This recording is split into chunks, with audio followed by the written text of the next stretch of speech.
Let's discuss the top 2 effective techniques to encourage your child's cooperation. Effortlessly. Technique 1. Share information instead of giving orders. You don't always need to do a lot of preparation to help your child make good decisions. Sometimes just giving them a bit of information can work wonders. When you offer your child information rather than a direct command, you give them the chance to think things through on their own.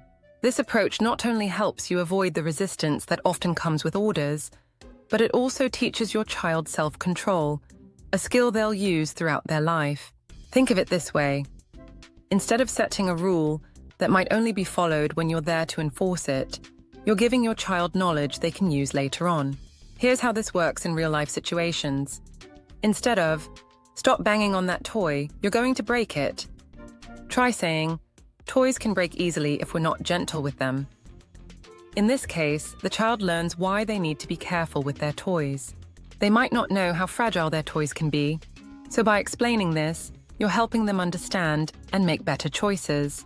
Here's another example. Instead of, "You left the lid off your markers again," try saying, "Markers dry out quickly when the lid isn't on."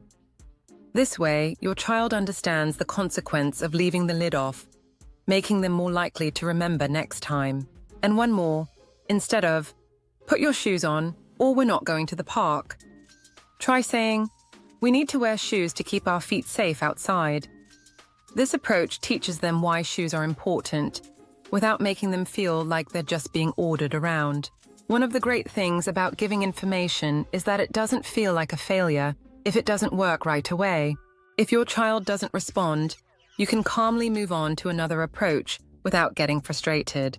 For instance, if they don't put on their shoes after you've explained why it's important, you can try a different method without feeling like they're defying you. Example, Emma's story, Spilled Juice. Emma was getting ready for lunch with her 4-year-old Max. Max wanted to carry his own juice to the table, but he ended up spilling it all over the floor. Instead of getting upset and saying, "Max, that's not okay, clean it up right now," Emma took a different approach. She calmly said, "Juice belongs in the cup, not on the floor." Max looked at the spill, then went to get a cloth and cleaned it up. He then asked Emma to help him pour another cup of juice. Technique 2. Say it with a word or a gesture. Let's face it, children often tune out when we keep repeating the same things. And it's not just children. Adults do it too. Sometimes saying less can actually get better results. Instead of giving long instructions, try using just one word or a simple gesture. You might be surprised at how effective this can be. Imagine you're leaving a room after a meeting and you hear this. Option 1. You left the chairs out again. How many times do I have to tell you? There's no one to clean this room after we leave. Option 2. Chairs. Which one would you prefer? Most people would say the second option because it's straightforward and doesn't feel like nagging. This same approach works wonders with children. For example, if your 4-year-old leaves a banana peel on the couch, instead of giving a long lecture about it, you can just say, "Banana peel." This makes them think, "What about the banana peel? Oh, I left it on the couch. I should throw it in the bin." They figure it out themselves without feeling like they're being bossed around. The key is to use a noun instead of a verb. Verbs can sound like commands, and we're trying to avoid that. So instead of sit or come, which might work better for dog training, stick to words like coat or light. Parents in workshops have shared great examples of this tool. Seatbelt. Instead of buckle your seatbelt now. Coat. Instead of pick your coat up off the floor and hang it up. Light.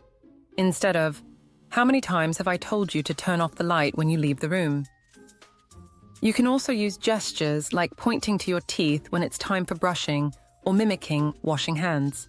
These simple cues can be just as effective as words. One of the best things about using one-word statements is that they work whether you're feeling calm or really frustrated. Let's say you've asked your child 100 times not to leave banana peels on the couch, but you just sat on a slimy one. You can stand up and yell, "Banana peel." It's a great way to express your frustration without saying something you might regret later.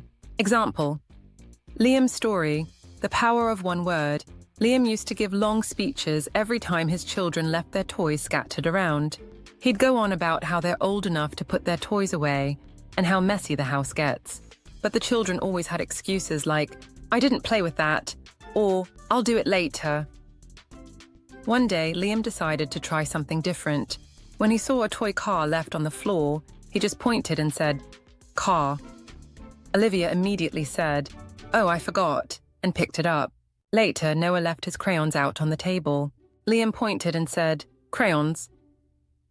Noah quickly gathered them up without any complaints. Liam was amazed at how cooperative his children were when he skipped the lecture and used just one word. His irritation melted away and he felt much closer to them. By sharing information and using fewer words, you're not only making life easier for yourself, but you're also helping your child develop their own sense of responsibility and self-control. It's a win-win for everyone. Incorporating these two effective techniques into your daily routine can make a world of difference in how your child responds to your requests. By sharing simple information and using concise cues, you're nurturing a sense of independence and responsibility in your child, all while reducing the frustration that often comes with parenting. These methods not only make it easier to gain your child's cooperation, but also strengthen your relationship by promoting mutual respect and understanding. Try these strategies today and experience a smoother, more harmonious family life. Don't forget to like, subscribe, and share if you find our content helpful and informative. Your support helps us create more videos that make parenting and teaching a joy. For more information, visit us at purplebeeschildcare.com. Thanks for tuning in, and make sure you enjoy every moment with your children.